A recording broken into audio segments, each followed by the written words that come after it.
Some places just have this aura of wonder, right? Yeah. Winston Churchill calling Uganda the Pearl of Africa. I mean, that phrase alone just sparks the imagination. It really does. And what we've been digging into suggests it's not just like a pretty name. It's genuinely becoming a huge travel destination. Oh, absolutely. Packed with amazing biodiversity, incredible landscapes, culture, really friendly people, apparently. Yeah. Makes you wonder what the secret sauce is. Exactly. And digging into it, the sources just paint this picture of a place absolutely brimming with natural wonders. Right. So today, our deep dive is all about, unpacking Uganda's highlights, the real must-sees, and crucially, showing you how you can actually plan a trip there pretty easily using FlightHotels.com. Okay. Think of it as your kind of mission briefing for getting to that Pearl of Africa yourself. Love it. Okay. Mission briefing accepted. So this pearl, where exactly is Uganda? Give us the coordinates, the basics. Okay, so it's right there in East Central Africa, really central actually. It borders Kenya, Tanzania, Rwanda, the DRC, and South Sudan.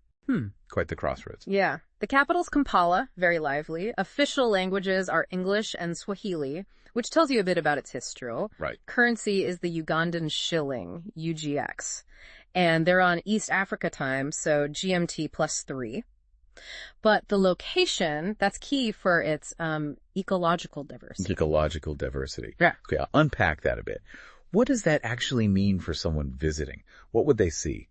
Well, think about it. Because of where it sits, you get this incredible range of habitats packed into one country. Ah, okay. You've got these really dense, lush, tropical rainforests, full of life.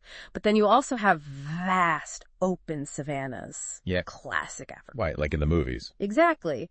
And this mix, this variety of landscapes, it just supports an amazing array of plants and especially animals. It's not just one thing. It's multiple worlds rolled into one. And it's the animals that really grab you, isn't it? Bwindi Impenetrable National Park. Yeah. That name alone, it sounds like something out of an adventure story. It totally lives up to it, and it's a UNESCO World Heritage Site, which says a lot. The big draw. It's home to almost nearly half of all the mountain gorillas left in the world. Wow, half. Yeah. And what really comes through from the sources is how profound that gorilla trekking experience is. People talk about this deep connection. Imagine hiking through that amazing forest, all misty and green, and then suddenly you're there with a family of gorillas, just observing them.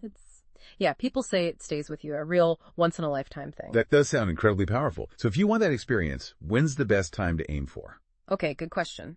The sources point to the dry seasons as being best for trekking. Easier footing, Makes sense. So that's roughly June to September, and then again December to February. Huh. But, and this is really important, you have to plan ahead. Permit. Exactly. Gorilla permits are limited and they sell out fast. So booking well in advance is crucial. And that's where, FlightHotels.com comes in super handy. Right. You can sort out not just the permits indirectly via tour operators often listed or nearby, but also find those eco-lodges near Bwindi, get your transport sorted. Getting that logistical stuff locked down early is key. Okay, good tip. Plan way ahead for gorillas. Got it. But Uganda's not just gorillas, right? Queen Elizabeth National Park also sounds amazing. What's the vibe there? Queen Elizabeth is fantastic because it offers such variety within one park. It's got those classic savanna game drives, elephants, lions, buffalo, hippos, the whole lot. Nice. But then there's the Kazinga Channel. It connects two lakes, Edward and George. Yeah. And doing a boat safari there, totally different perspective. How so? You see huge numbers of animals congregating by the water. Hippos, crocs, birds galore. It's incredible for wildlife viewing from the water. Oh, cool. And get this, the Ishasha sector in the south. It's famous for lions that actually climb trees. Tree climbing lions. Seriously. Seriously, it's a really unusual behavior and pretty iconic. Plus, birders love it. Over 600 species recorded there. It's a real hot spot. Wow. Okay. Tree climbing lions. That's definitely unique. Then there's Murchison Falls National Park. Supposedly the world's most powerful waterfall. What makes it so powerful? It's all about the Nile. The entire volume of the Nile River gets squeezed through this incredibly narrow gap in the rocks. It's only about 7 meters wide. 7 meters for the whole Nile. Yeah. And then it just explodes downwards, about 45 meters. The sheer force, the noise, it's properly dramatic. I bet. So the falls themselves are stunning, but the park around it is great for game viewing too. And the boat trip. You have to do the boat trip to the base of the falls. Right. See it from below. Exactly. Gives you a real sense of the scale and power. And a lot of people combine Murchison with the visit to the Ziwa Rhino Sanctuary nearby. You can track rhinos on foot there, which is amazing and supports conservation too. Rhino tracking on foot adds another layer of adventure. Okay, so we've got gorillas, tree-climbing lions, powerful falls. What about Kibale Forest, the primate capital?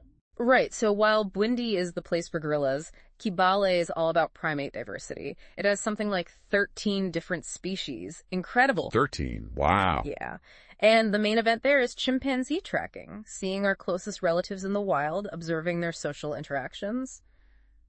It's fascinating. I can imagine. And if you want to go really deep, there's the chimpanzee habituation experience. You basically spend a whole day with a chimp troop as they get used to human presence. It's intense, immersive, and you contribute to research. A whole day with chimps. Yeah. That sounds incredible. Yeah. Okay, switching gears a bit. Lake Bunyonyi. They call it the Switzerland of Africa. What's that like? It captures that feeling of just stunning, peaceful beauty. Yeah. Unlike the parks focused on big game, Bunyonyi is about tranquility.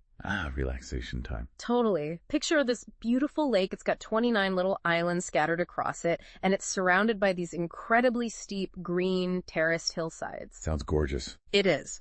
Perfect for chilling out. You can go canoeing on the calm water, swimming, it's bilharzia free, which is a plus great bird watching, or just, kick back and soak in the views. Nice contrast.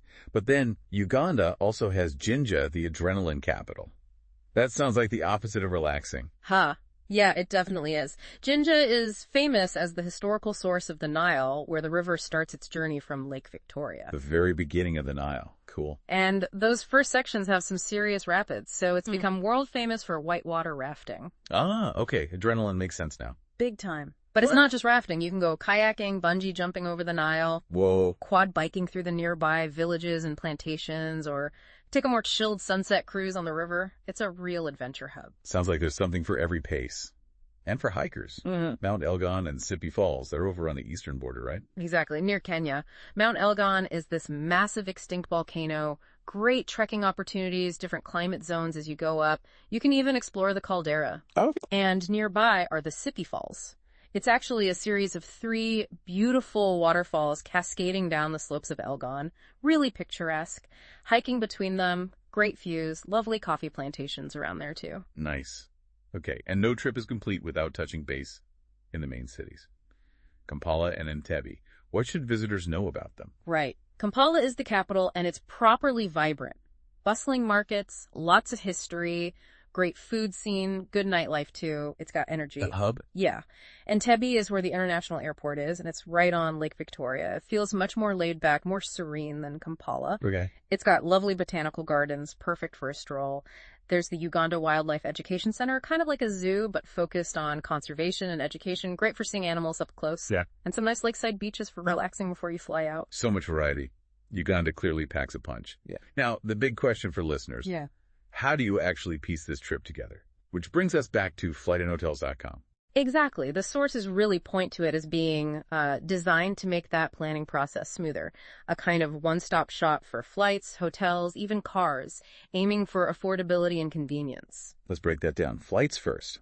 Most people will fly into Entebbe, EBB.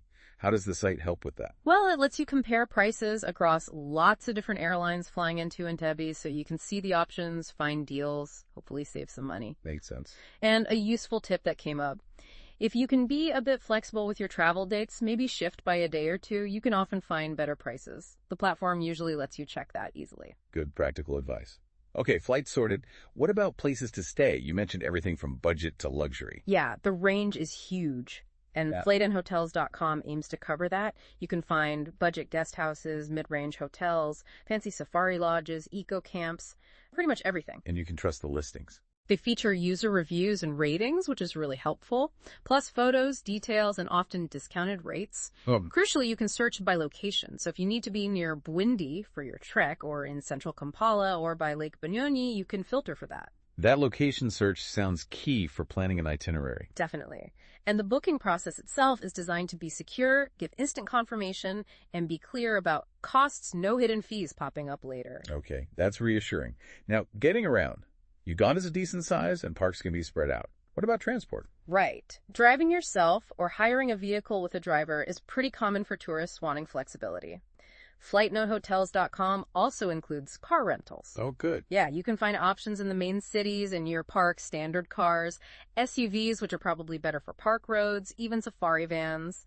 Comparing rates helps find a good deal. Having your own wheels just gives you that freedom to explore on your own schedule. So flights, hotels, cars. Really does sound like a central hub. Okay, before people rush off to book, any essential practical tips for Uganda? Things to know beforehand. Definitely a few key things. Visas. Check the official Ugandan immigration website, immigration.go.ug. Rules change, so see if your nationality needs an e-visa beforehand or if you can get one on arrival. Okay, check official sources. Got it. Health. Super important. Yellow fever vaccination is mandatory. You'll likely need to show proof. Talk to your doctor well in advance about other recommended jabs like typhoid, Hep A, B, and definitely about malaria prevention pills are usually advised. Right. Health first. Yeah. Currency. Ugandan shilling.